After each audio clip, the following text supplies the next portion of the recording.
Halo teman-teman remaja, ketemu lagi di vlog Insan Genre Jawa Timur.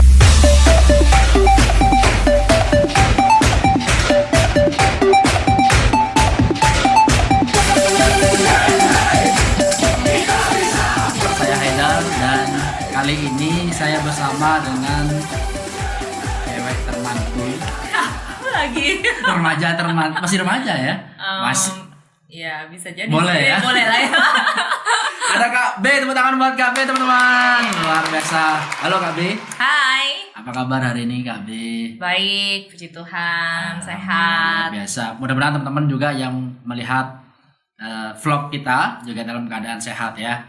Nah Kak B, kemarin beberapa waktu lalu kan Kak B sempat gabung ngisi di acara Room Genre Jatim ya, ruang obrolan online milenial yang ngebahas tentang cara menjaga kesehatan mental remaja dalam kondisi pandemi COVID-19 ini. Nah, kebetulan kemarin yang ikut sekitar 200 lebih kami. Iya.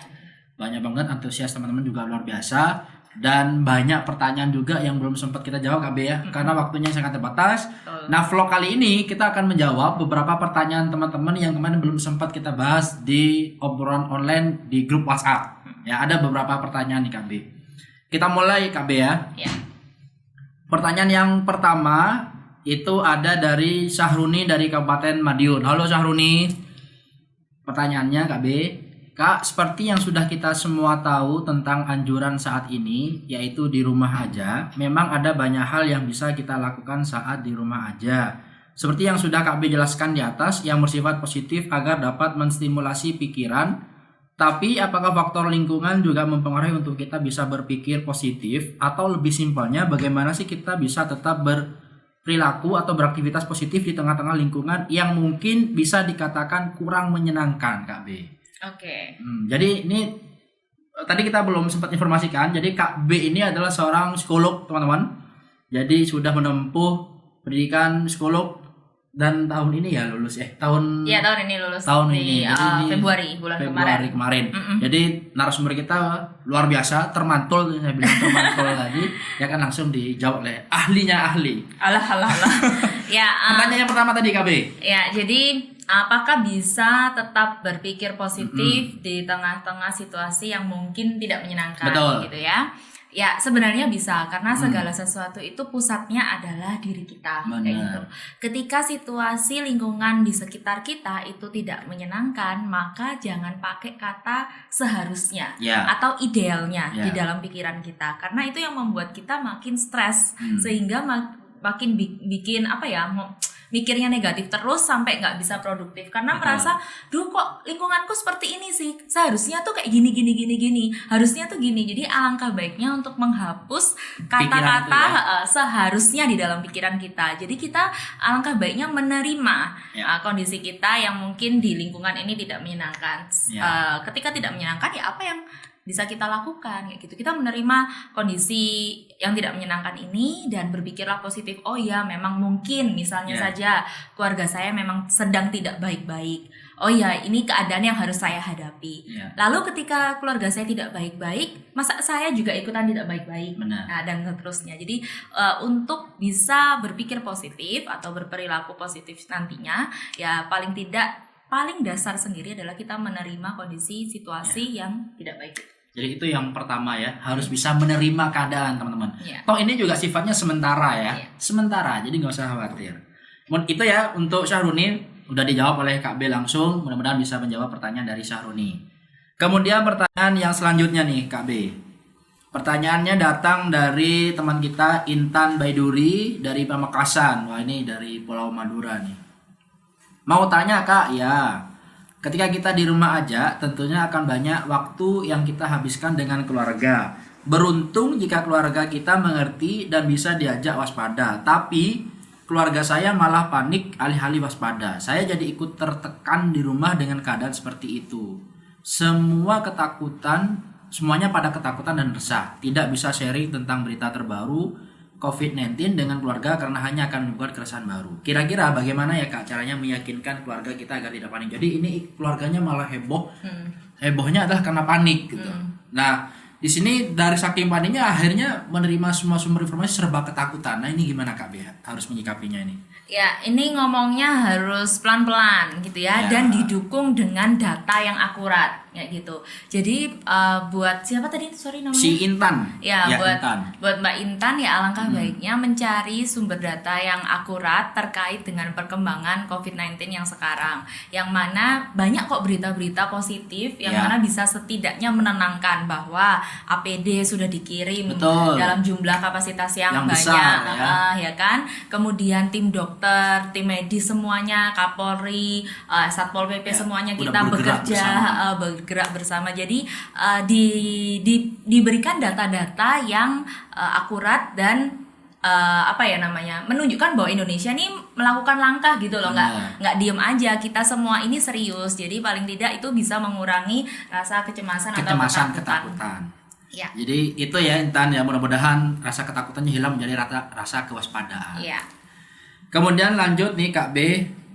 Ini panjang nih pertanyaannya dari Mahira Diva Kota Blitar. Halo Mahira.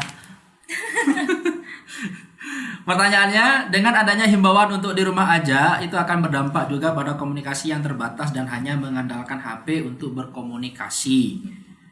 Bisa menyebabkan masa sakit, tapi menggunakan HP itu maksudnya bisa menyebabkan mata sakit, pusing dan sebagainya, atau menyebabkan ketergantungan. Terus inti pertanyaannya adalah, meskipun itu semua kembali dengan yang menggunakan baik buruknya, tahu batasannya atau tidak, tetapi tetap saja hal itu juga akan berpengaruh pada hubungan keluarga dan kesehatan diri. Nah, bagaimana Kak untuk mengatasi hal tersebut? Jadi dengan disuruh untuk social distancing, otomatis kan remaja akhirnya sibuk dengan HP. Tapi dampak lainnya kalau nih kita simak pertanyaannya, komunikasi dengan orang tua justru tetap terbatas. Dan juga akhirnya kecanduan ngabisin paketan dan lain-lain. Lah itu gimana tuh menyikapinya? Ya, pakai prinsip segala sesuatu itu ada waktunya.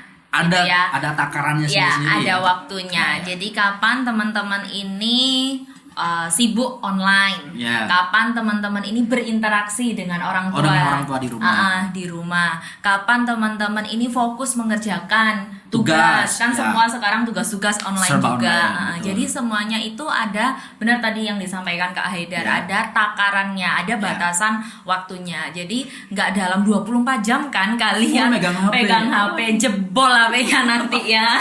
HP-nya yang panas ya, bukan orangnya yang demam, HP-nya yang demam ya. Iya, gitu. Jadi semuanya tuh ada waktunya ya. Benar. Jadi justru harusnya dimanfaatkan tidak hanya untuk main HP, tapi justru di rumah aja bisa beraktivitas bersama keluarga Ya, tentunya. betul. Bisa family time lebih banyak. Betul. Baik, lanjut KB ya. Ya. Pertanyaan berikutnya dari Ferry Hendrawan dari Kabupaten Tulungagung. Halo Ferry dari Tulungagung. Mas Hai bertanya, ya pertanyaannya ke KB ya, bukan ke Mas Hai. Nanti Mas Hai bantu jawab maksudnya.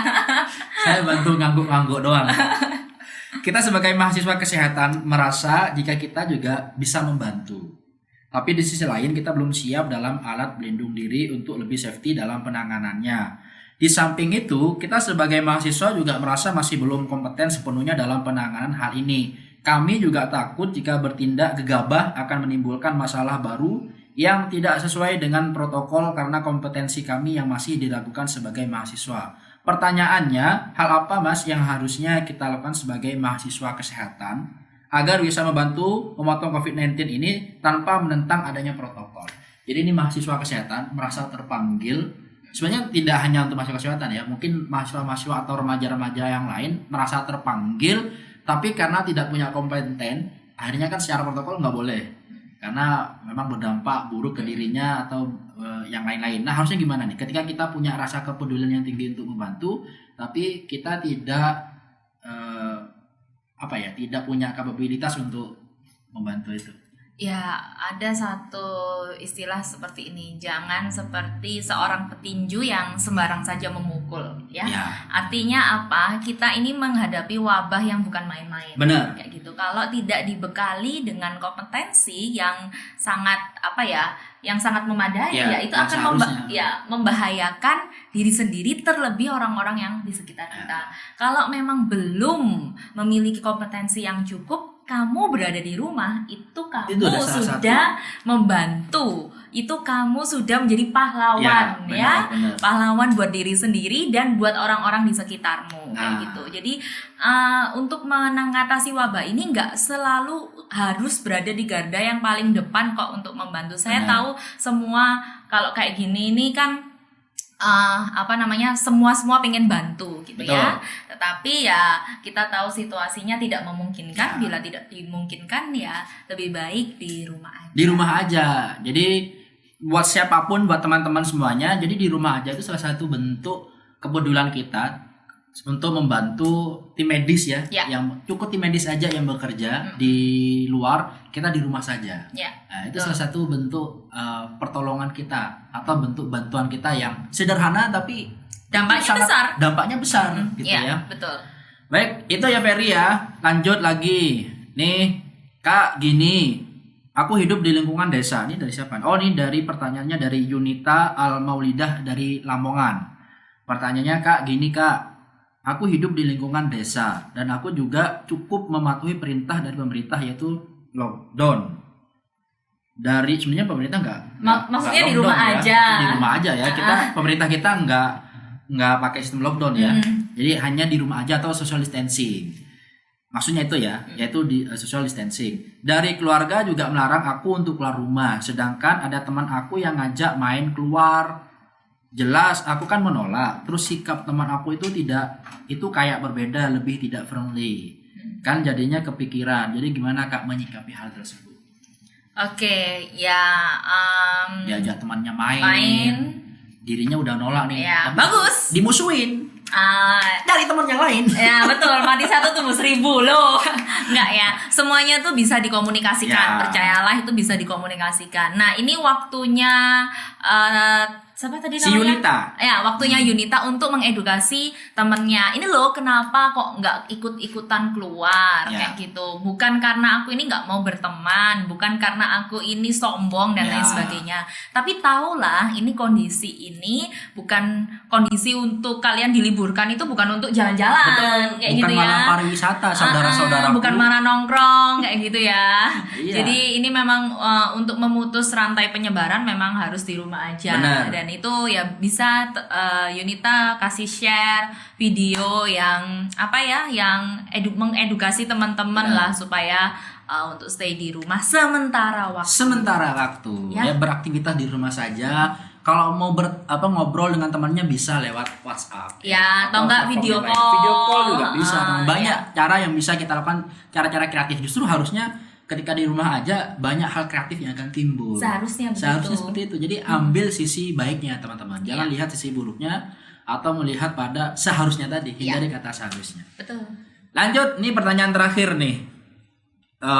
Kak, dari Insan Gendai Lumajang nih, Fitria Ayu dari Insan Gendai Lumajang. Halo Fitria Ayu. Status saya sekarang sebagai mahasiswa di Universitas Jember dan kebetulan juga menjadi relawan kampus. Mungkin pertanyaan saya ini sedikit bergeser dari materi psikolog remaja, Kak. Pada saat terjadi pandemi seperti sekarang ini, kita dihimbau untuk melakukan social distancing. Nah, sikap yang sebaiknya dilakukan oleh saya sebagai relawan seharusnya bagaimana, Kak? Tetap membantu dalam keadaan preventif atau tetap melakukan social distancing? Terima kasih. Ini sebenarnya sama kayak tadi ya, yang masalah kesehatan tadi. Jadi dia punya rasa kepedulian tinggi untuk membantu, tapi di satu sisi apakah dia harus mengikuti himbauan dari pemerintah yaitu harus social distancing? Ya, begini, membantunya dia diberi spesifikasi. Belum sih, dia seorang relawan gitu aja. Relawannya apa? Ya, Relawan tenaga mungkin kesehatan atau apa? mungkin ini ya. Sehari-hari mungkin dia pernah ikut relawan bencana alam mungkin. Aha. Mungkin jadi dengan adanya pandemi COVID-19 ini dia juga ingin tergerak membantu. Entah dalam hal bagi-bagi masker kah mungkin ya, Oh, atau iya. sanitizer mungkin, iya. atau lain-lain. Ya, selama kondisinya memungkinkan, ya maksudnya kalian pun itu dibekali dengan, jadi kalau untuk jadi relawan itu kan nggak serta-merta langsung terjun ke Betul. lapangan ya. Ini terjun bebas Nah, namanya. itu kan semua semuanya kan ada pembekalannya, ya kan, ada briefingnya. Nah, selama briefingnya itu jelas, kemudian aturan mainnya itu jelas, kemudian alat perlindungan diri Dirinya. mungkin tidak sekomplit ketika menghadapi pasien secara langsung, tapi paling enggak itu jelas, misalnya saja masker atau sarung tangan, atau nanti ketika nanti pulang sampai rumah mereka semua harus mandi, ganti. dan pakainya langsung dimakamkan. langsung dicuci ke Haidar. Ya, itu selama itu jelas alurnya ya nggak apa-apa. Dan perlu didampingi oleh Betul. tenaga ahli. Ya, Bukan jadi kita nggak semata-mata berangkat sendiri. berangkat sendiri itu ngawur kalau. Jadi Nah, jangan sampai ngawur gitu niatnya ya. bantu justru malah menjerumuskan diri. Betul, jangan sampai seperti Betul. itu. Ya, jadi itu buat teman-teman yang punya rasa keberanian tinggi. Sebenarnya sekarang pemerintah banyak panggilan-panggilan untuk teman-teman bisa jadi relawan sebenarnya. Nah, betul. itu ikuti, boleh, asalkan itu tadi yang disampaikan Kak B tadi ya. Kita udah tahu alurnya, punya bekal yang baik, dilindungi dengan alat pelindungan diri yang memadai, tentunya aman untuk diri kita dan aman untuk orang-orang di sekitar kita. Betul. Gitu teman-teman. Tepuk tangan dong buat Kak B, teman-teman yang ada di rumah, luar biasa. Jadi itu mungkin beberapa pertanyaan yang kita pilih ya, karena banyak banget pertanyaan dari teman-teman. Yang pertanyaan hampir sama sebenarnya dari yang kita pilih di grup kemarin. Jadi mudah-mudahan bisa menjawab pertanyaan-pertanyaan atau keresahan-keresahan teman-teman. Terakhir Kak B, sebelum kita tutup vlog kita pada kali ini, pesan apa sih yang ingin disampaikan untuk teman-teman remaja di seluruh Indonesia menyikapi pandemi COVID-19 ini? Ya, saya tahu memang remaja itu aktif sekali. Katakanlah nggak bisa diem gitu ya, pengen melakukan ini, pengen melakukan itu.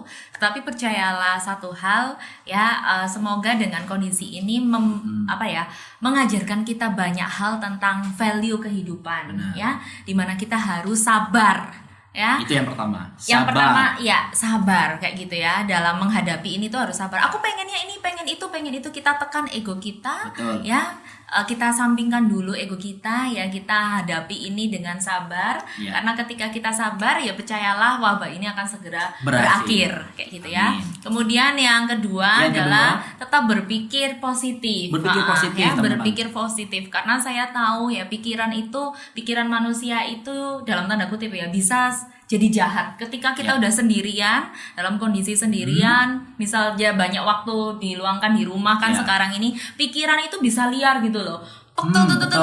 Muncul banyak hal gitu ya, dan bisa jadi dalam tanda kutip jahat. Dan itu bisa merugikan kita sendiri kayak gitu, dan itu perlu teman-teman untuk batasi kayak gitu ya. Dibatasin pikiran-pikirannya, jangan sampai terlalu liar, yaitu dengan cara salah satunya berpikir positif, kemudian mendengarkan berita itu yang bukan hoax loh ya, yang berita yang terpercaya, sumber yang benar. Terus nggak berita-berita yang negatif terus ya, kayak carilah makin takut carilah berita-berita yang positif, yang membangun, itu juga banyak seperti itu. Jadi dan beraktivitas yang wajar tapi tetap di rumah aja ya. Banyak hal yang kita bisa lakukan di rumah. Baik. Sekali lagi tepuk tangan buat Kak B. Terima kasih buat Kak B udah menyempatkan waktunya yang seharusnya di rumah aja tapi kita undang ke sini, tapi tentunya ya dalam konteks yang aman. Iya, tadi kesini udah pakai cuci tangan kayak gitu, sebelum masuk sini juga pakai hand sanitizer. Betul. Gitu. Jadi kita kalaupun tidak ada aktivitas yang mendesak keluar, kita ya udah di rumah aja teman-teman ya.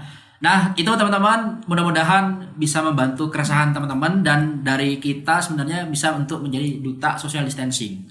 Ya, jadi nggak hanya ada duta genre, tapi kita sematkan duta social distancing untuk teman-teman yang pertama melakukan itu dulu ke dirinya sendiri, kemudian yang kedua mengedukasi teman-teman yang lain untuk ikut bersama teman-teman melakukan social distancing. Udah di rumah aja, beraktivitas dan produktif di rumah aja. Betul. Kalau teman-teman ingin dapat informasi yang lebih lengkap lagi, jangan lupa follow Instagram genre_jatim. Nanti teman-teman akan mendapatkan banyak wawasan baru di sana.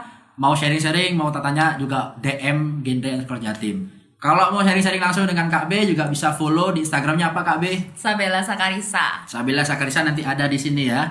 Kalau mau follow saya juga boleh ya, nanti juga ada di sini. Kalau nggak follow juga nggak apa-apa. Jangan lupa bagikan video ini kalau teman-teman juga merasa bermanfaat ya, bagikan biar teman-teman yang lain juga merasa menambah edukasi buat teman-teman yang lain. Di like, komen, dan juga subscribe. Mudah-mudahan bisa bermanfaat sharing kita. Sampai ketemu lagi teman-teman, sehat semuanya. Terima kasih Kak B. Thank you.